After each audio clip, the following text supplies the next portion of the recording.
Hello. Thank you for joining us for Minutes for Glory. The question I think sometimes Christians are insecure to answer, do you have times of doubt? Do you have times where you wonder if it's all real? It's interesting. There was a man who had a demon-possessed son, and he had asked the apostles to help heal his son, and they weren't able to. And then he asked Jesus. In Mark chapter 9, verse 20, they brought the boy to him. When he saw him immediately, the spirit threw him into a convulsion, and falling down to the ground, began rolling around and foaming at the mouth. And he asked his father, "How long has this been happening to him?" He said, "From childhood. It has often thrown him both into the fire and into the water to destroy him. But if you can do anything, take pity on us and help us."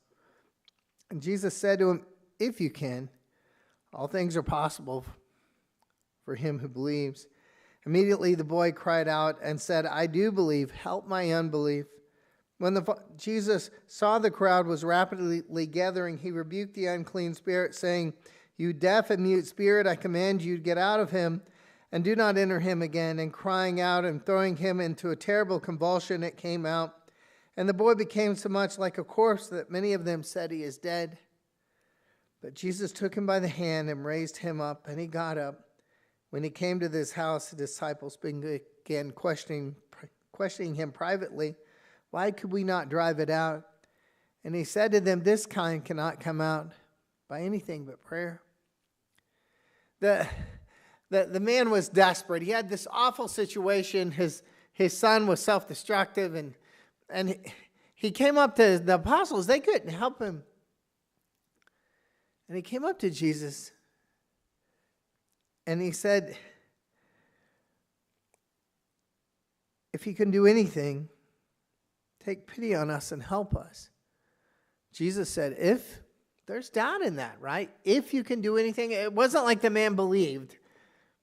He said, if you can do anything, help us.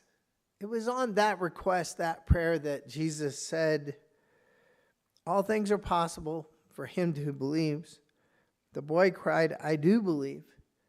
Help my unbelief." And it was at that point that Jesus healed the boy. What do we do when we have times of unbelief or times of doubt? We seek God. We seek Jesus. And we utter that prayer. I do believe. Help me with my unbelief. Do we have a measure of unbelief in our life? Then that prayer is for us. I do believe. Help my unbelief. And Jesus healed the boy.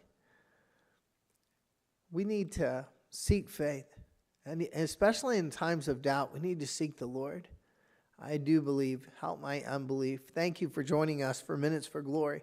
Have a good day and God bless. Bye-bye.